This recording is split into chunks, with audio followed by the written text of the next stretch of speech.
అదే RTV app వార్తల్ని క్షణాల్లో చదివే అవకాశం ఉంటుంది. ఒక న్యూస్ పేపర్, ఒక టెలివిజన్ ఛానల్ మీ చేతుల్లో ఎప్పుడూ ఉంటాయి. ఈరోజు రాయచోటి నియోజకవర్గం వెలిగిల్లు ప్రాజెక్టు కుడి కాలువ కిందున్న రైతు సోదరులందరికీ ఒక శుభవార్త.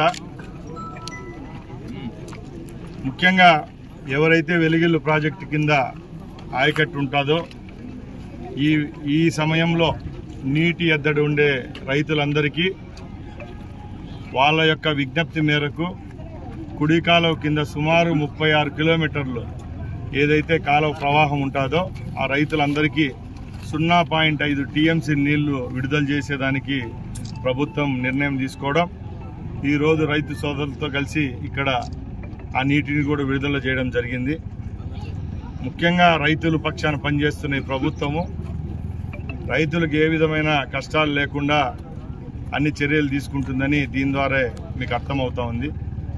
దానిలో భాగంగానే నిన్న అనగా ఆగస్టు 2వ తారీఖున రాష్ట్రంలో ఉన్న సుమారు 47 లక్షల మంది రైతులకు డైరెక్ట్గా అకౌంట్లో 7,000 రూపాయలు అన్నదాత సుఖీభవ స్కీమ్ కింద కేంద్రం వాటా 2,000, రాష్ట్రం వాటా కింద 5,000 రూపాయల చొప్పున 7,000 రూపాయలు జమ చేయడం జరిగింది.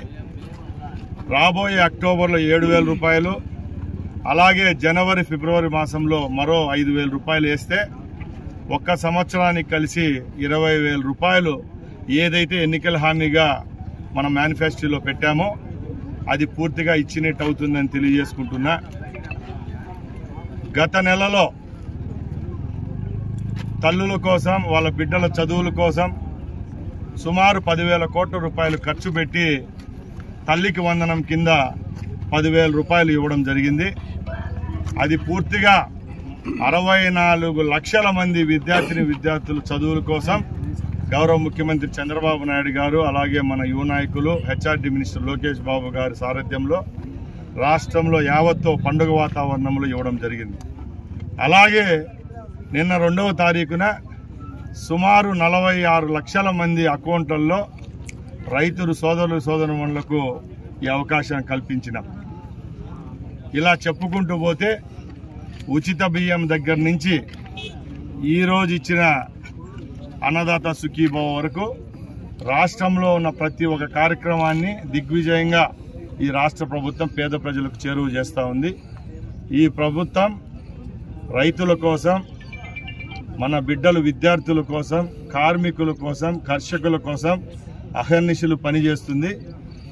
ఈ పనిని, ఈ చేసే మేలును కూడా మన తెలుగుదేశం పార్టీ కార్యకర్తలు ఎవరైతే ఉన్నారో వాళ్ళు ప్రజల దగ్గరికి తీసుకొని పోయి ఈ ప్రభుత్వం యొక్క చిత్తశుద్ధిని ప్రజలకు తెలియజేసే బాధ్యత మన మీద ఉంది. కాబట్టి దయచేసి ప్రతి ఒక్కరూ గత ప్రభుత్వంలో లాగా కాకుండా మన ప్రభుత్వం ఏ విధమైన సంక్షేమ అభివృద్ధి ఫలాలు అందిస్తుందో మరిన్ని వీడియోస్ కోసం ఛానల్ ని సబ్స్క్రైబ్ చేయండి. లేటెస్ట్ అప్డేట్స్ కోసం వాట్సాప్ ఛానల్ ని ఫాలో చేయండి.